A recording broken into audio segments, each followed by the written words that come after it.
जय हिंद दोस्तों, स्वागत है आप सभी का अपने यूट्यूब परिवार बीए सेमेस्टर वाला में। दोस्तों आज के इस क्लास में हम लोग कवर करेंगे BA second semester ancient history यानी प्राचीन इतिहास का न्यू सिलेबस के बारे में हम लोग डिस्कस करेंगे एग्जाम 2025-26 के लिए। पेपर का नाम सबसे इसमें मोस्ट इंपॉर्टेंट होता है। पेपर का नाम है पॉलिटिकल हिस्ट्री ऑफ इंडिया। 600 ईसा पूर्व से लेकर के 647 ईस्वी तक आपको पढ़ना है। सर जी ईसा पूर्व और ईस्वी में अंतर क्या होता है इसके बारे में बता दीजिए।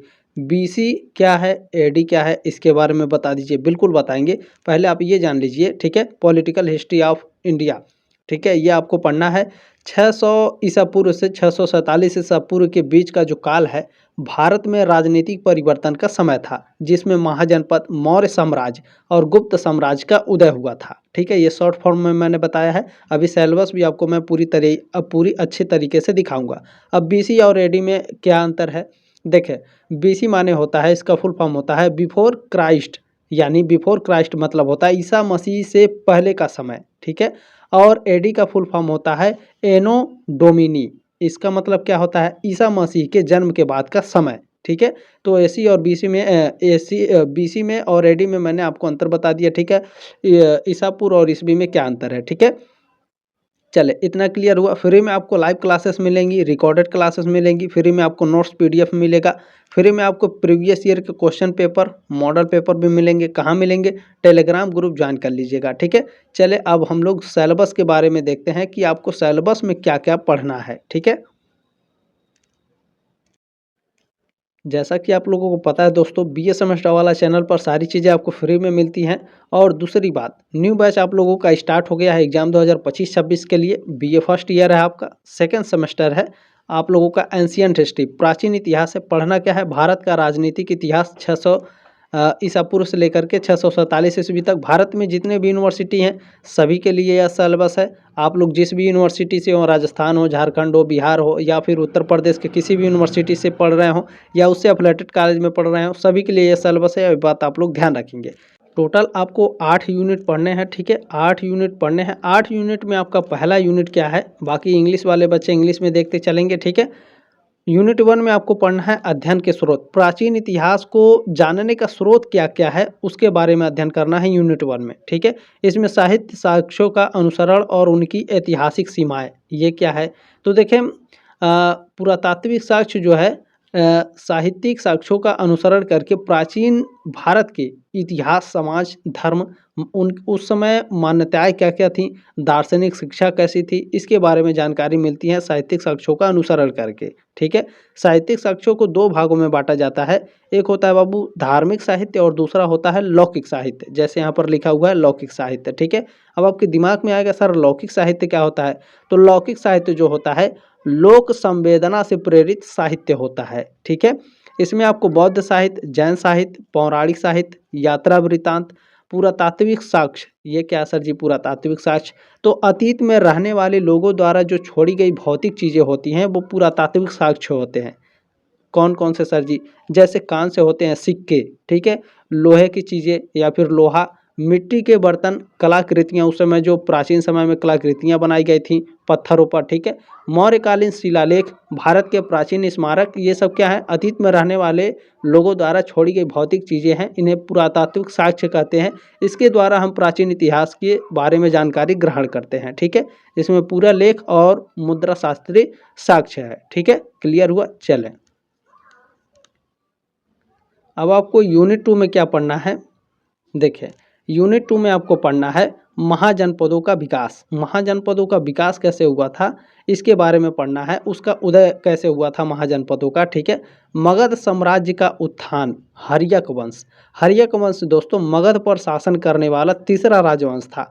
इसकी स्थापना बिंबिसार ने 544 ईसा पूर्व में की थी। यह वंश 544 ईसा पूर्व से 412 ईसा पूर्व तक रहा। ध्यान रखिएगा, जो ईसा पूर्व होता है उल्टा चलता है। जैसे मान लीजिए 600 है, ठीक है, तो ये उल्टा चलेगा। 600 से लेकर के मान लीजिए 544 है, ठीक है, 544 से लेकर के 412 ये उल्टा चलता है ईसा पूर्व, ठीक है। और ईस्वी आपका सीधा चलता है, तो ध्यान रखेंगे इस बात का भी, ठीक है। तो 412 ईस्वी तक शासन रहा, ठीक है। तो हर्यक वंश के राजा जो थे मगध पर 131 सालों तक इन्होंने शासन किया था। ठीक है, ध्यान रखिएगा, हर्यक वंश ने 131 सालों तक शासन किया था मगध पर। इसमें से सुनाग वंश आपको पढ़ना है, नंद वंश, ईरानी व ग्रीक आक्रमण। ये क्या है सर जी? ईरानी और ग्रीक सेनाओं के बीच ईसा पूर्व 4वीं शताब्दी में दुनिया पर नियंत्रण को लेकर संघर्ष हुआ था। ठीक है, इसको आपको पढ़ना है, ईरानी व ग्रीक आक्रमण और इसका प्रभाव क्या पड़ा भारत पर, इसके बारे में जानकारी ग्रहण करनी है। ठीक है, देखिए ये सिलेबस है इसीलिए मैं थोड़ा थोड़ा आपको बता रहा हूँ, बाकी जब मैं आप लोगों को क्लासेस दूंगा तो काफ़ी विस्तार पूर्वक मैं बताते चलूँगा। ठीक है, चले देखिए यूनिट 3 में आपको पढ़ना है मौर्य साम्राज्य की स्थापना। मौर्य साम्राज्य की स्थापना कैसे हुई थी? मौर्य साम्राज्य की स्थापना चंद्रगुप्त मौर्य ने 322 ईसा पूर्व में की थी। ठीक है, चंद्रगुप्त मौर्य ने नंद वंश के राजा घनानंद को हराकर मौर्य साम्राज्य की स्थापना की थी। ये सारे जितने भी चीज़ें मैं बोल रहा हूँ ना, ये सारे के सारे आपके MCQs में पूछे जाते हैं। ठीक है, तो जो मैं बोल रहा हूँ उसे भी आप लोग ध्यान से सुनते चलिएगा। चंद्रगुप्त मौर्य के मंत्री कौन थे? चाणक्य यानी कौटिल्य, उन्हें सलाह दिया करते थे। ठीक है, ये बात ध्यान रखेंगे। अच्छा, प्रमुख शासकों में मौर्य साम्राज्य में प्रमुख शासक कौन थे? चंद्रगुप्त मौर्य, बिंदुसार व अशोक। ठीक है, अशोक के उत्तराधिकारी कौन थे? मौर्य साम्राज्य का पतन कैसे हुआ? अर्थशास्त्र व इंडिका, ये दो पुस्तकें हैं। ठीक है, दोनों ही मौर्य साम्राज्य से जुड़े ग्रंथ हैं। अर्थशास्त्र को कौटिल्य यानी चाणक्य ने लिखा था और इंडिका को मेगस्थनीज ने लिखा था। ठीक है, अशोक के धर्म की नीतियाँ क्या थीं? ठीक है, इसके बारे में जानकारी आपको लेनी है यूनिट 3 में। चले अब यूनिट 4 में आपको क्या पढ़ना है? ठीक है, यूनिट 4 में आपको पढ़ना है, देखिए शुंग वंश, कण्व वंश, सातवाहन वंश और खारवेल।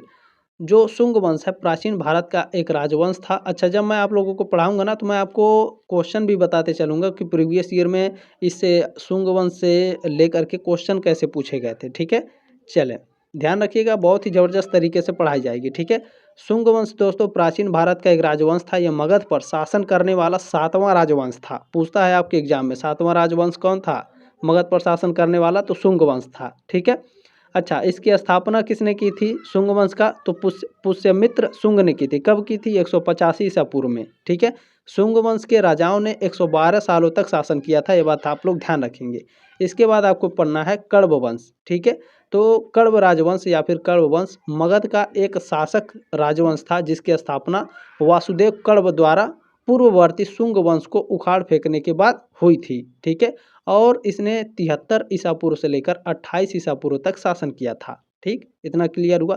सातवाहन वंश क्या है? तो सातवाहन वंश प्राचीन भारत का एक हिंदू राजवंश था, सातवाहन वंश। ठीक है, यह वंश ईसा पूर्व 230 से लेकर के दूसरी सदी ईस्वी तक शक्तिशाली रहा। ठीक है, सातवाहन वंश के राजाओं ने दक्कन क्षेत्र में शासन किया था, यह बात ध्यान रखिएगा, पूछा जाता है। सातवाहन वंश के राजाओं ने अजंता और एलोरा की गुफाओं का निर्माण कराया था, यह भी आपके एग्जाम में पूछा जाता है, तो ये भी आप लोग ध्यान रखेंगे। खारवेल राजवंश के भी बारे में आपको पढ़ना है। अब यूनिट 5 में देखते हैं क्या है। यूनिट 5 में आपको पढ़ना है भारत पर विदेशी आक्रमण। भारत पर विदेशी आक्रमण तो बहुत हुए थे, इसमें इंडो ग्रीक आक्रमण भी हुआ था। ठीक है, शक और पार्थियन ये दोनों अलग अलग साम्राज्य थे, शक और पार्थियन। ठीक है, ये बात ध्यान रखिएगा। कुषाण साम्राज्य के बारे में आपको पढ़ना है।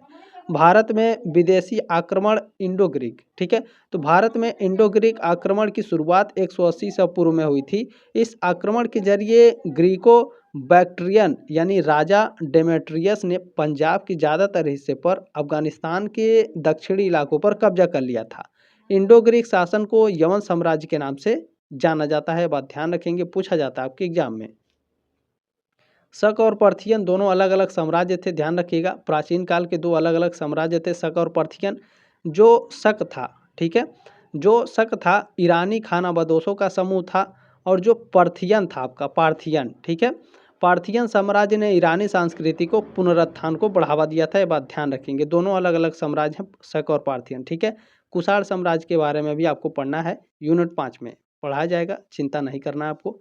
यूनिट 6 में आपको क्या पढ़ना है? ठीक है, अच्छा इसमें जो कुषाण है, कुषाण शासन, ठीक है, कुषाण प्राचीन मध्य एशिया का एक शक्तिशाली साम्राज्य था कुषाण। ठीक है, यह साम्राज्य पहले से तीसरी शताब्दी से पूर्व तक अस्तित्व में था। कुषाण साम्राज्य में वर्तमान अफगानिस्तान आता है, पाकिस्तान आता है, और उत्तरी भारत के क्षेत्र शामिल थे कुषाण में उस समय। ठीक है, कुषाण साम्राज्य को व्यापार कला और वास्तुकला में अहम योगदान के लिए जाना जाता है। ठीक है, बहुत ही जबरदस्त तरीके से क्वेश्चन आपके एग्जाम में पूछे जाते हैं इससे लेकर के। नेक्स्ट यूनिट है छठवां, गुप्त वंश का उदय तथा समकालीन राजनैतिक स्थिति। गुप्त वंश का उदय कैसे हुआ और उस समय गुप्त वंश की राजनीतिक स्थिति क्या थी उसके बारे में जानकारी ग्रहण करनी है। इसमें महान गुप्त शासक, जो गुप्त शासन का उदय हुआ, राजनैतिक स्थिति कैसी थी, तो उस राजनैतिक स्थिति में कौन कौन से शासक थे जो उस समय शासन कर रहे थे। तो इसमें चंद्रगुप्त फर्स्ट, समुद्रगुप्त, चंद्रगुप्त द्वितीय, कुमारगुप्त, स्कंदगुप्त, इन लोगों के बारे में आपको पढ़ना है। ठीक है, गुप्त वंश का उदय 3री शताब्दी के अंत में प्रयाग के पास कौशाम्बी में हुआ था। गुप्त वंश के संस्थापक कौन थे? चंद्रगुप्त प्रथम थे। गुप्त साम्राज्य ने लगभग पूरे भारतीय उपमहाद्वीप को कवर किया था। इस काल को भारतीय इतिहास का स्वर्ण काल कहा जाता है। ठीक है, गुप्त वंश को, यह बात ध्यान रखिएगा, आपके एग्जाम में कई बार पूछ चुका है। ठीक है, चले अब नेक्स्ट यूनिट में, आज 7वें यूनिट में पढ़ना है वाकाटक वंश। वाकाटक वंश दोस्तों भारत का एक प्राचीन राजवंश था। यह वंश 3री से 5वीं शताब्दी ईस्वी के दौरान दक्कन क्षेत्र में शासन करता था। पूछता है आपके एग्जाम में, वाकाटक वंश किस क्षेत्र में शासन करते थे? दक्कन क्षेत्र में। ठीक है, वाकाटक वंश के शासकों ने भारत के राजनीतिक और सांस्कृतिक परिदृश्य को आकार दिया। ठीक है, ध्यान रखेंगे। आगे पढ़ना है कमजोर गुप्त शासक। गुप्त शासकों में जो कमजोर शासक थे उनके बारे में जानकारी आपको ग्रहण करनी है। देखें, हुड़ आक्रमण जब हुआ था तो आपके गुप्त वंश का पतन हो गया था। ठीक है, हुड़ों का जब आक्रमण हुआ भारत पर तो गुप्त वंश का पतन हो गया। जब गुप्त वंश का पतन हो गया तो उस समय भारत की राजनीतिक स्थिति कैसी थी? यूनिट 8 में पढ़ना है। ठीक है, इसमें वर्धन वंश आपको पढ़ना है। ठीक है, वर्धन वंश आपको पढ़ना है तो ध्यान रखिएगा, वर्धन वंश जिसे पुष्यभूति वंश के नाम से भी जाना जाता है। आपके एग्जाम में पूछा जाता है कि वर्धन वंश को और किस अन्य नाम से जाना जाता है? पुष्यभूति वंश के नाम से जाना जाता है। ठीक है, 6वीं और 7वीं शताब्दी में उत्तरी भारत में शासन करने वाला एक प्रमुख राजवंश था वर्धन राजवंश। ठीक है, इस वंश के जो शासक थे उन्होंने अपनी साम्राज्य का विस्तार किया। उत्तरी भारत की राजनीतिक परिदृश्य को आकार देने में बहुत ही महत्वपूर्ण भूमिका निभाई थी। ठीक है, मौखरी राजवंश।